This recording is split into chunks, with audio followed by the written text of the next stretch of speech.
Welcome to the Brian Buffini Show, where we explore the mindsets, motivation, and methodologies of success. Here's your coach, Brian Buffini.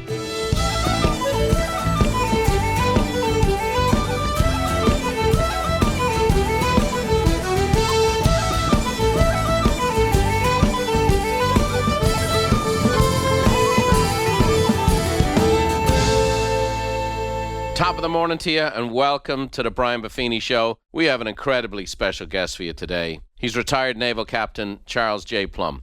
Decorated veteran, Captain Plumb flew 74 successful missions over Vietnam, and 5 days before he was supposed to return home, his plane was shot down, and he spent nearly 6 years in a Vietnamese prisoner of war camp. His story is incredible. It's recounted in the book, I'm No Hero. He's done keynote speeches all over North America and beyond. A truly inspirational, brilliant man, and a great encouragement to us all. On a personal note, my wife Beverly was raised on an Air Force base, and her dad brought her and her siblings to watch the prisoner of wars come home. And a lot of the times they would land in Scott Air Force Base right there in Illinois. And my wife will share that this was one of the most transformative times in her whole life. And it gave her this enormous compassion and empathy for people. And as she was sharing with me this morning, she often does these little surprises because she's lived this kind of extraordinary life in such a quiet way. But she actually saw Captain Plumb come home from Vietnam with his comrades when they landed at Scott Air Force Base. So I am so excited to have Captain Plumb on the show today. I'm so excited to expose you to a man who says he's not a hero, but if Captain Plumb isn't a hero, I don't know who is. So Charlie Plumb, I want to welcome you to the show. Brian, it's my pleasure and honor to be with you. I appreciate you and all your listeners. Thank you. Well, we're going to dive right in. I would love to get a little background on you. I've watched your TED Talks. I've read your books. Maybe we could get a little bit of your background story of where you grew up and what life was like growing up in the Plumb household. Absolutely. I had a wonderful childhood. I was a rich kid. Didn't have any material wealth. I didn't have running water or indoor toilets until I was 7 years old, but we were rich in family unity and love and had a great childhood. My father, World War II era, the greatest generation, a disciplinarian. My mother was Mother Teresa. The years that I lived with my mother, I never, ever heard her complain, never heard her gripe about another person. And she taught me a lot about forgiveness. And so those two things, discipline and forgiveness, would serve me well in that prison camp. The little town I grew up in, Lecompton, Kansas, went to a little bitty grade school, played sports with the other kids there. It was really basically a farm kid from Kansas. I'd never seen the ocean, never ridden in an airplane. At age 17, I was graduated from high school and I needed to get out of there and get an education, but my parents couldn't afford to send me to college. So I did the old shotgun approach and sent my resume to everybody. Got an appointment to the Naval Academy in Annapolis. I couldn't have been more surprised. I had no idea what they did in the Navy. Other than there were no Navy ships in Kansas at the time. That's right. No, we didn't. I'd always, seen airplanes flying over Kansas and often wondered if I'd ever be able to ride in an airplane. I'd like to tell you that I had great ambitions and goals setting and all this stuff, but it was, my life is sort of by accident. The Naval Academy, I learned to tie knots in the Morse code, drive the ships around the Chesapeake Bay, and when I graduated, I got an assignment to flight training. So I married my high school sweetheart, and we set sail for Pensacola, Florida, Beeville, Texas, Reading, Mississippi, and out to San Diego, California, where I helped start the Top Gun school out there, and just having a great old time flying these supersonic jet airplanes. And until the 19th of May, 1967, I was shot down. I'm in San Diego. Those same jets are flying out of Miramar. They're cruising over the top. Everyone on the golf course, golfers are finicky. We don't like any kind of noise or whatever else. But it's like this mantra when those jets fly over in formation and everybody goes, the sounds of freedom. Everybody says the same thing. So as you got here to San Diego, you're progressing along. You're in flight school. You're obviously becoming an accomplished pilot. Talk to me about what it was like to go into combat for the first time. Well, we'd been very well trained. I had 2 years of training in those airplanes, and I felt pretty confident in going into combat. I was flying the F-4 Phantom, which at the time was a Mach 2 airplane. We could go 1,400 miles an hour, and felt like I was bulletproof.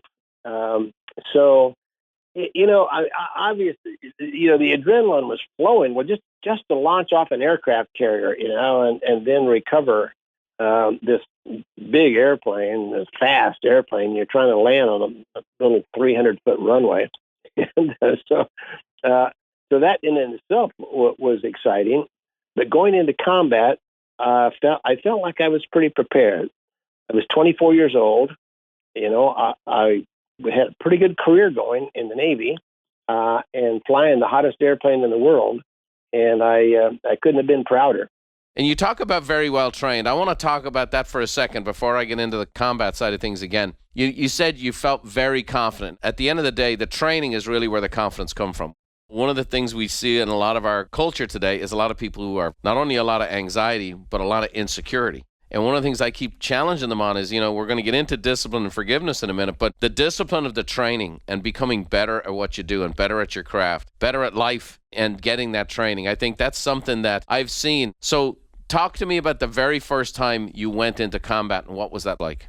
Well, the first time was really pretty easy. I was being shot at but not hit, and when you're shot at and not hit, that actually improves your confidence. To think, well, maybe they don't have a gun big enough to shoot down Charlie Plumb. But I had a couple of hassles with MiGs, the enemy airplanes, and we run a target just south of the China border. As a matter of fact, Cap Airfield. It was a big time deal, and about 20 miles before we got the target, I got hit by a 57 millimeter anti-aircraft artillery shell. I mean, I didn't know what it was at the time. All I knew was that my starboard engine caught fire, and I started losing fuel. And I was on the wing of my commanding officer. The skipper said, "You only got one engine now, and one of your missiles on fire. Go back to the ship." So I turned around and headed for the ship on a single engine, leaking fuel. And my backseater, my radar intercept officer, said, "Take a look at 2 o'clock high. You got 3 MiGs coming in on you." I am dogfighting with these 3 MiGs, and now this sounds impossible, and it may just be a bad memory of mine, but I distinctly remember being so low that I was looking up at the insulators on telegraph poles. Well, this airplane is 52 feet wide. I don't know how it was that low, but anyway, so these 3 MiGs shot everything they had at me, and I was fortunate enough. Actually, my backseater, saved our tail that day, because these airplanes are so fast. They're built so you don't need to look behind you. Right. Well, and from the cockpit, from the front cockpit of an F-4 Phantom, your visibility is like from about 9 o'clock to 3 o'clock, on a clock scale. And so my backseater had totally unstrapped. You're strapped into that ejection seat at 6 points. He was totally unstrapped. He was kneeling up in his seat, looking out the back of the airplane and calling these MiGs, because I had these guys cornered on my 6 o'clock position. and he would tell me when they shot their missiles. These are heat-seeking missiles. And he would say, they're called atolls. So he said, "Okay, an atoll away." And what I would do, I'd shut down my good engine, okay, and deny that heat source. And so the missile would just go ballistic. Now you got the next problem. You got this 35,000-pound airplane going down like a brick. So, but then I crank the engine back up and pull out of the weeds and up to fight again. That happened 6 times. Wow. These 3 MiGs shot 2 missiles apiece at me, and I survived. Wow. So, You know, Charlie, sometimes I have trouble parallel parking my car. When I hear this stuff, it sounds otherworldly.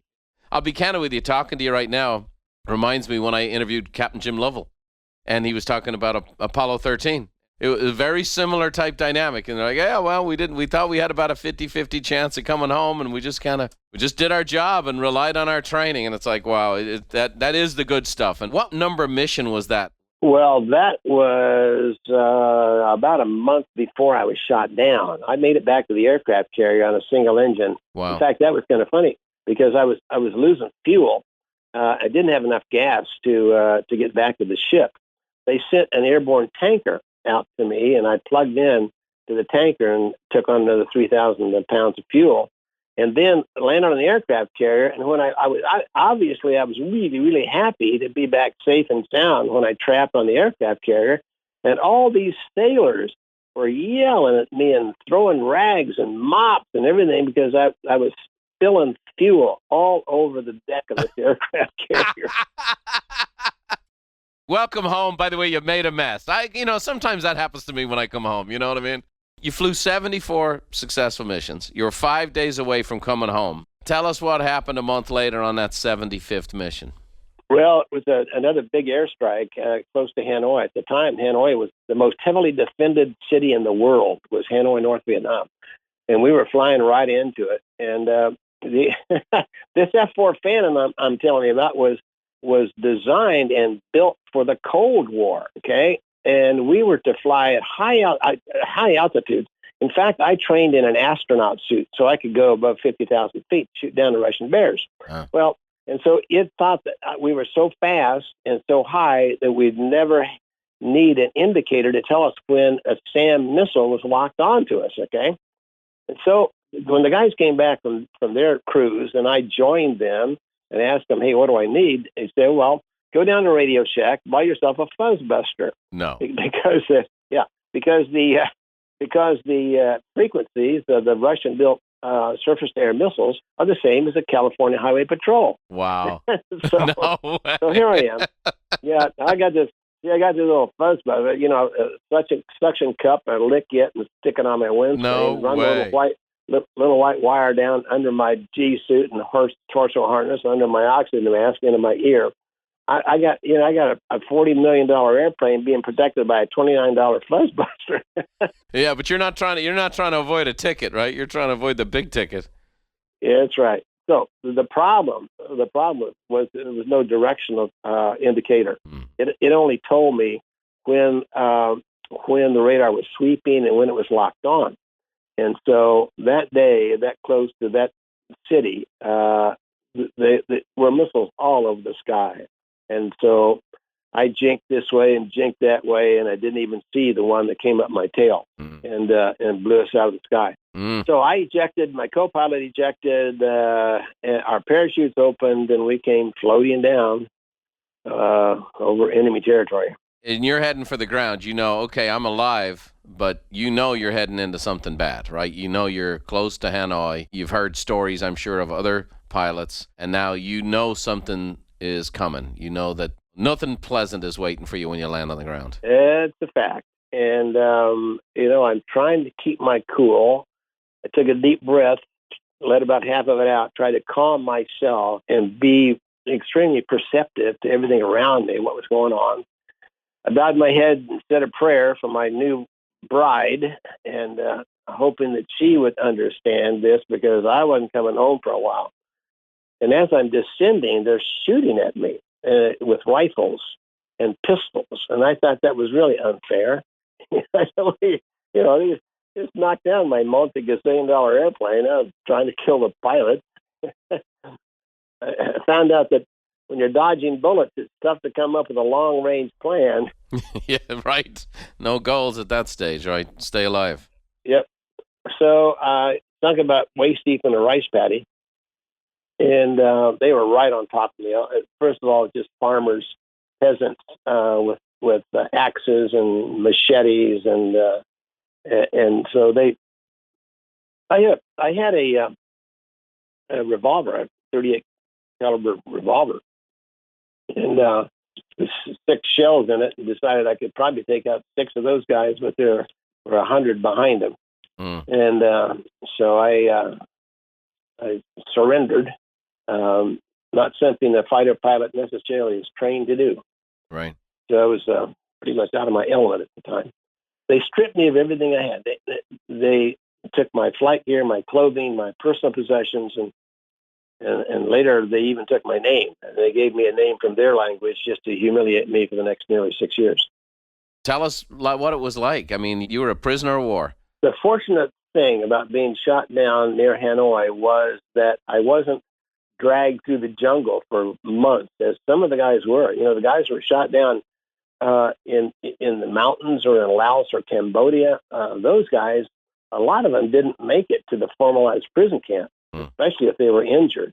But it was only a jeep ride. The military came and put me in a jeep and hauled me into the Wallow prison camp that the POWs designated as the Hanoi Hilton. Right. We had to keep our humor through all of that, and so that was one of the things, was Hanoi Hilton with room service. So we got two bowls of rice a day, one about 10 o'clock and one in the afternoon at 2. And of course, the big challenge, I think, one of the big, not just the torture. I was tortured for 2 days and then tossed into this little 8-foot by 8-foot prison cell. And the challenge began with just absolutely nothing to do. We were in jail cells. It wasn't like a World War II Hogan's Hero compound where you've got a volleyball and and you can walk around and play games with the boys. Some guys were in solitary confinement for 4.5 years, just in a prison cell, no books, no window to look out, no TV, telephone, nothing, but your own mind. Would you ever leave the cell during the day? No. About every 3 or 4 days, they allowed you to come out of your cell and dump your bucket. Our whole latrine was a 2-gallon bucket, and then, I mean, depending on the particular prison camp you were in, you dumped it in a hole at the end of the cell block, so you never saw the sunlight, for years. Wow. So it was pretty grim. But the good news is, when you have nothing else to think about, okay, 3 or 4 times a day you might hear a bird, outside the cell, or maybe it'd be a thunderstorm, something exciting happened to you. But other than that, it was just total 24/7 boredom. But the good news is, when you have that opportunity to sit still for nearly 6 years, you go back through your mind and you learn an awful lot about yourself. When we could communicate with the other prisoners with a secret code, we would tap on walls or tug on wires or squeeze and sneeze, anything we could do to communicate with the other guys. We started teaching each other courses. In fact, when we came back, the University of Maryland gave us credit for the courses that we had learned from other POWs without PowerPoint, without with overheads, no books, no professors. We learned from each other, because what you find is there's an awful lot in the back of your mind, and when you just lay back on your board bed, for hours at a time and go back through every teacher you'd ever had, every book you'd ever read, every movie you'd ever seen, every girl you'd ever dated, you build up this this autobiography in your mind of all the things you've ever done. And so it was, it was a real learning experience, and you get very creative too. Of course, we had no calendars, no watches, nothing like that. And one time during an air raid, some wayward fighter pilot shot a hole in my roof. It was a corrugated tin roof, and the shell bounced around in my prison cell, my little prison cell, for a while. It came to rest. I was under my board bed, and it came to rest right near me, and I made the mistake of reaching over to pick up this shell. Super hot. Burnt. Yeah, it was super hot. Don't know why I didn't have that figured out. But the good news was, this hole in my roof, and the prison cell was very dark, and the hole in the roof allowed a little beam of sunlight through. And so I had this little spot on my floor.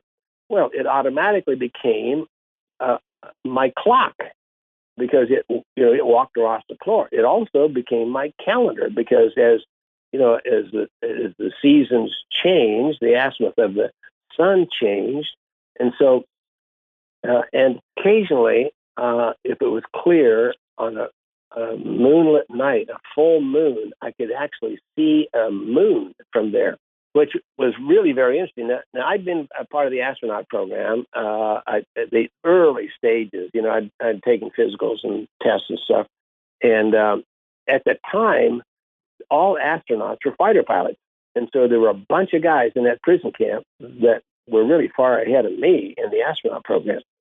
Well, we were the last people on Earth, I suppose, to know that we'd put a man on the moon in 1969. I found out 6 months later, reading a communist newspaper that touted their ability to send a rocket to the moon and gather samples and take pictures and blast it off and return to Earth. The last sentence in this article was, unlike the Americans, we didn't have to put a man aboard to control the vehicle. That's how you found out. That's how I found out. Wow. And this is 6 months after the fact. And that very night, there was a full moon, and I could look through my hole and see that moon. I mean, what a motivator that was. What an inspiration that was. I marched in Kennedy's inaugural parade at the Naval Academy, and then I came back 3 years later, marched in his funeral. And of course, he had said early on, he said, we will put a man on the moon and bring him home safely in this decade. Yeah. And of course, at the time, we didn't have the technology to do it. And but a lot of us were inspired and then see that happen in 1969 before the end of that decade. It was really, it was really inspiring. I would say you had perhaps the most unusual way of finding out a man had walked on the moon of anybody in the world, perhaps. We had the great privilege of having Neil Armstrong come to our event. He actually came out of retirement after 15 years. His first speaking engagement was at our event in 2003, I believe. It was one of the great experiences of my life. And like you said, you guys are all the same. It's this fighter pilot mentality. There's this great courage. There's great trainings, great commitment. There's a huge technical part of it. But there's also this spirit, I think, is something that inspires me and something I'm hoping for in this next iteration of what America becomes, just that can-do spirit of go get it. I'm trying to get my head around it. I think about 2,103 days. And you said a couple things. One is you said you learn a lot about yourself. And then number two, you use all of these mental processes to keep yourself entertained, educated, and so on and so forth. I would love to know what you learned about yourself over the course of 2,000 days. I think the biggest thing I learned about myself was that regardless of what is around me, I still can make choices about my response to the things around me. And as I said, I grew up, I had a great childhood, and I had a great coach who told me one time that it was after a losing season, basketball game, and I'm like 14 years old, and I'm wandering off to the locker room, and he comes up from behind. This guy was a veteran, and I said, "Sorry, coach, I guess this team's just a bunch of losers." And he squeezed my shoulder, and he sunk his fingers into the flesh, and he said something I shall never forget. He said, "Son, whether you think you're a loser or whether you think you're a winner, you're right." And he said, "You'll always have a choice, regardless of how bad things get. You will always have a choice, and don't give up the choice." He said, "You give up your choice by blaming other people for your problems and feeling sorry for yourself, and you go into this pity party, and what happens is you restrict all of the choices you might have just by your attitude." So that was probably the first thing I learned about myself was just the fact that I still have self-determination. I can still make my way regardless. And then I think the second thing that I learned was that any adversity in life has some kind of an opportunity within. That lots of times the biggest opportunities in life are wrapped up in the package that looks like a big time problem. And one of my mantras, and I say this from from the stage in my presentation, the keynote presentations, is this: adversity is a terrible thing to waste. Mm-hmm. And you waste adversity, by first of all denying the reality of it.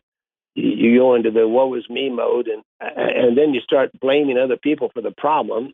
And when you do, you give them control of your life. Mm-hmm. So I'm still working on this. I learned it, but I'm still working on it. I still get behind a car on the highway and it cuts me off, and I wave my fist and yell at it. And wait a minute. You're on the speaking circuit. You're going to tell all these people that that they have the choice. Now you're acting like this. Yeah. So, but those things and many, many more are the things that you learn when you sit still for a while.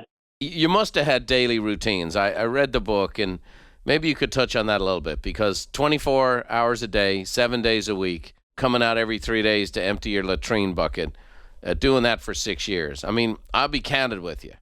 I would say the average person doing that for 6 days would be close to losing their marbles. And again, I know how deep you went in the book, but ultimately, what did you do? What were the daily routines that you leaned into to kind of keep yourself going? Interesting that you would bring that up. A good friend of mine just wrote a book. In fact, it just came out last week. It's called The Art of Routine. And he interviewed me for a chapter in that book of the value of having a routine. And it absolutely was.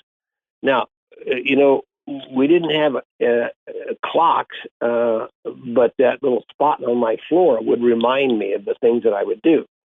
And, exercise is really important to us. And so first thing in the morning, we'd get up and do push-ups and sit-ups and running in place. And in typical fighter pilot mantra, we would challenge each other for the number of push-ups, sit-ups, that kind of thing. And we do that for about an hour, actually, in first thing in the morning. And then the first meal would come. Now, it was 2 bowls of rice, and sometimes you'd have a little soup with a little broth with that. At near the end of the war, they started feeding us a lot better, and we get some bread and even some meat. But those first several years, I didn't have enough meat in a year to fill a coffee cup. But then after the meal, the guards would usually take their siesta, and we would start communicating with each other. And as I said, we had all kinds of ways to communicate. It was amazing how creative we got with our communication. We found that most of the Vietnamese had tuberculosis, and they were always coughing and spitting. And we decided, hey, we can get by with that too. So we can't actually whisper a word outside your cell, but you go around coughing and spitting, and everybody could hear you. We designated a code where various letters of the alphabet would be represented by combinations of coughs, sneezes, spits, or wheezes. So you get up in the morning, hear the guys next door go, that means good morning, how are you?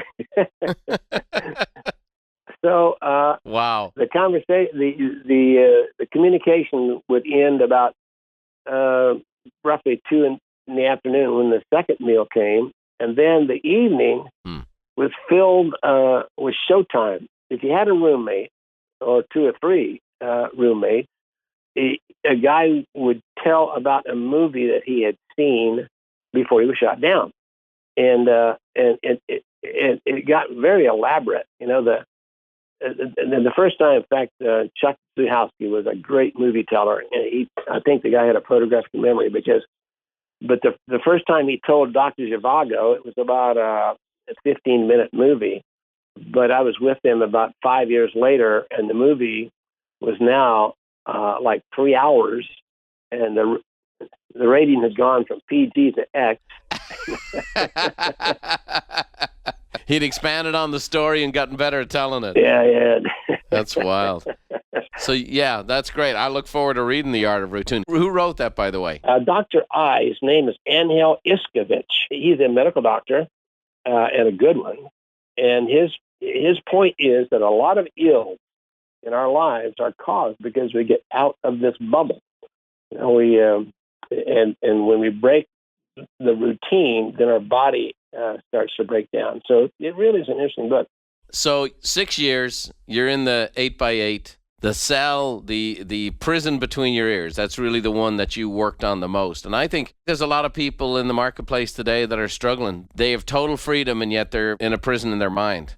Maybe you could talk to that for a few minutes. Sure. No, that's one of the first things that I figured out, because I don't know, probably 2 or 3 months, and I was really angry. I mean, I was mad, obviously, at the guards that tortured me. I was mad at the president for starting this political war. I was mad at the mechanics that put the airplane together, and I found one of the first guys I communicated with was passing along poetry and patriotic quotes and Bible verses. And one of the quotes that he passed me, which really turned me around, was this one: "Acid does more harm in the vessel it's stored than on the subject it's poured."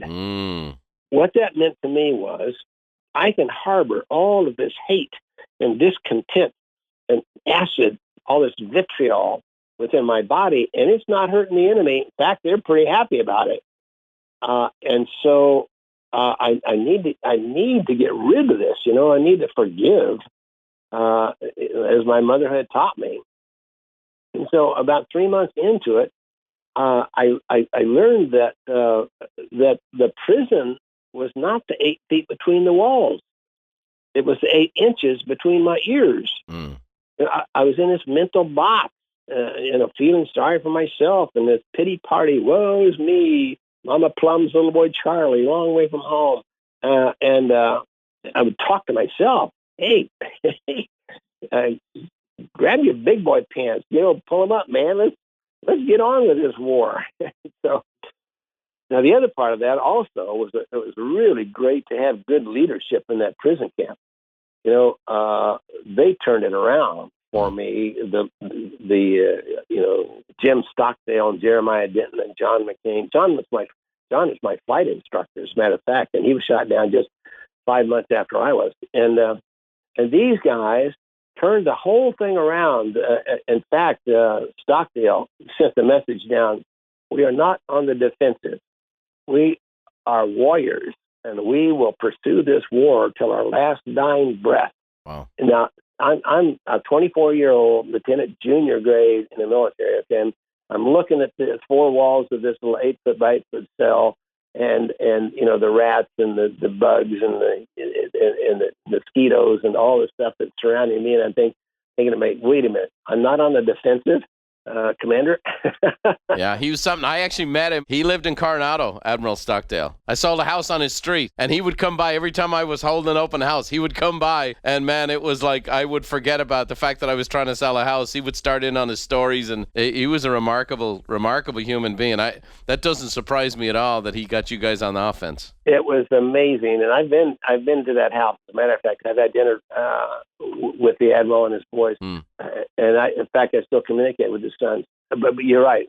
What a wonderful guy he was, and it was that kind of leadership, I think, that turned it around. And now here's a statistic for you that people will have trouble believing.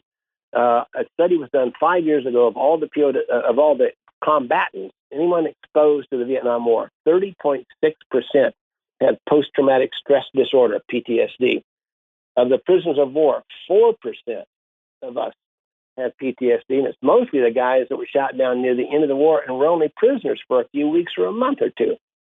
And the psychiatrists and psychologists, the people that know a whole lot more about this than I do, believe that it was primarily because of the leadership we had in turning this whole thing around, and the team that we put together with that leadership and the cohesiveness of those guys in that prison camp. That's amazing. That's a lesson for us all, and also all this reflection and all these routines and all this stuff you guys did every single day. You were living your life even though you had everything that makes life good taken away from you. You continued on, actually, which was kind of remarkable to me. If I spent 6 years in the POW camp, I mean, the last thing I do is to stay on in the Navy, but you stayed on for a total of 31 years. It's kind of remarkable. What made you do that? Well, first of all, when I came home, I found that high school sweetheart I had married the day after the Naval Academy had filed for divorce just 3 months before I came home.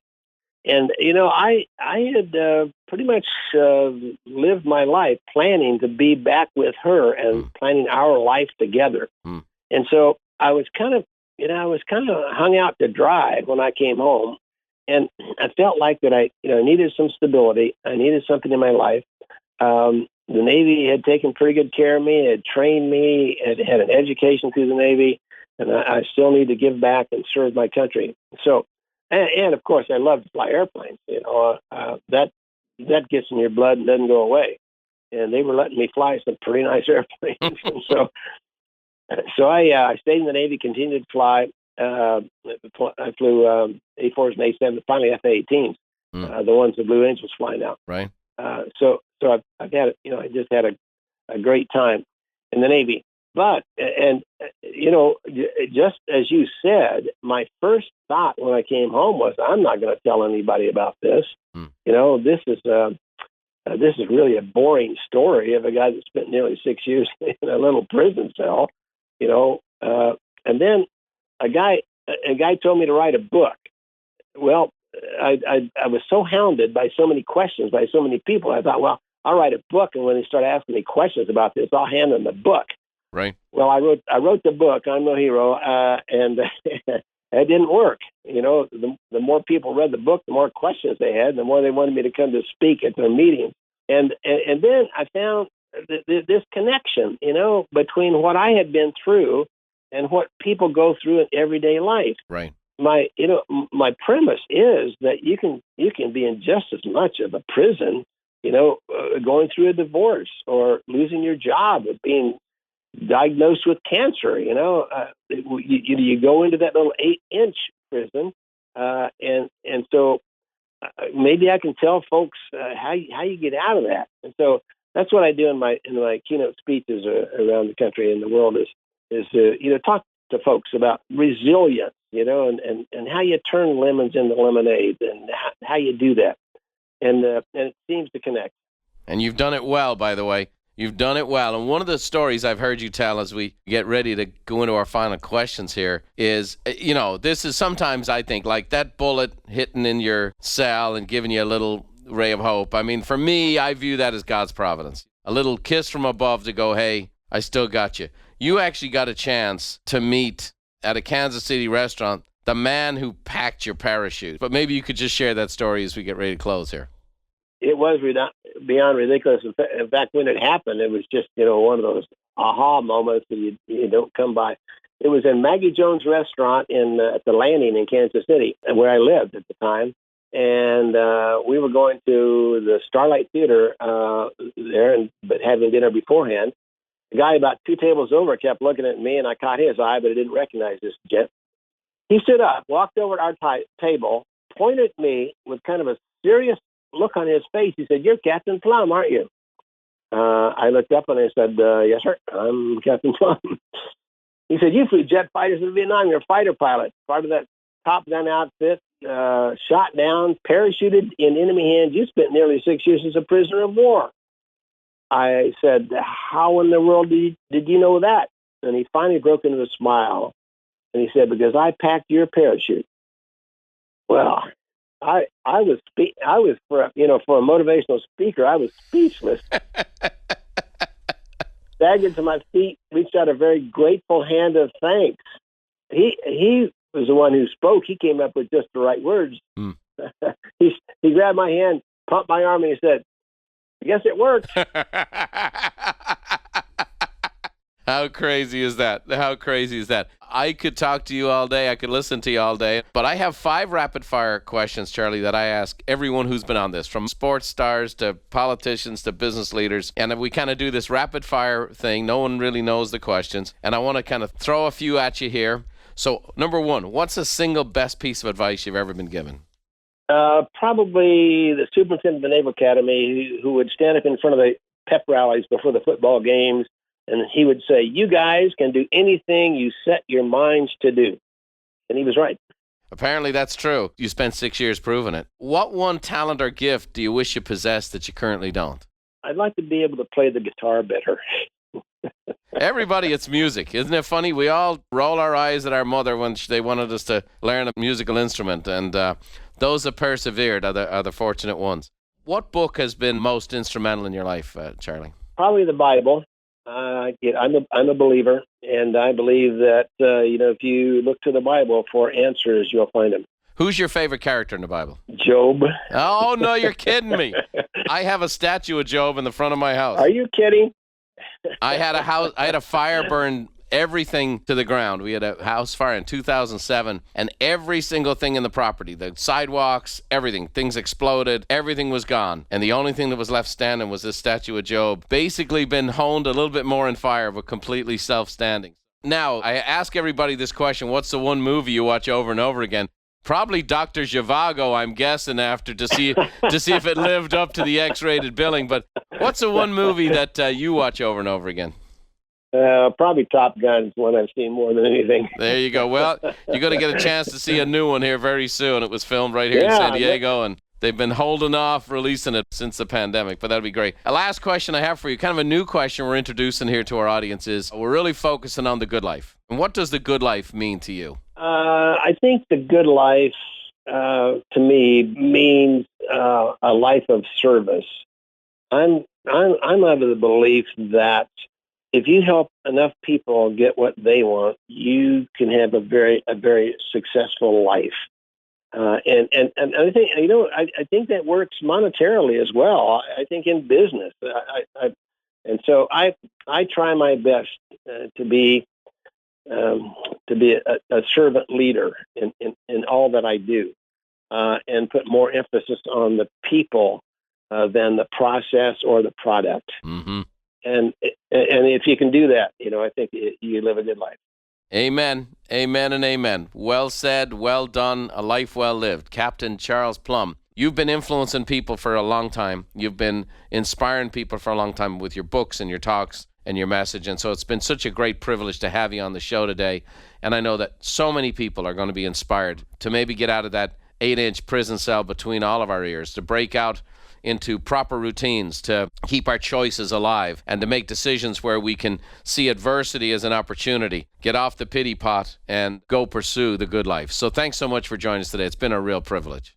Brian, thank you for helping me tell my story. I really appreciate what you do in all these sessions and the people that you affect. You're touching a lot of people. You're packing a lot of parachutes. Yes, sir. Well, thank you for that. That's a real blessing. Well, someone who's packed my parachute since the day I was born is my great inspiration, my mom. And she's going to leave us all with a little Irish blessing today as we close the show. So over to you, Therese. May the road rise up to meet you, and may the wind always be at your back. May the rain fall soft upon your fields, and the sun shine warm upon your face. And until we meet again, may God hold you in the hollow of his hand. See you next time.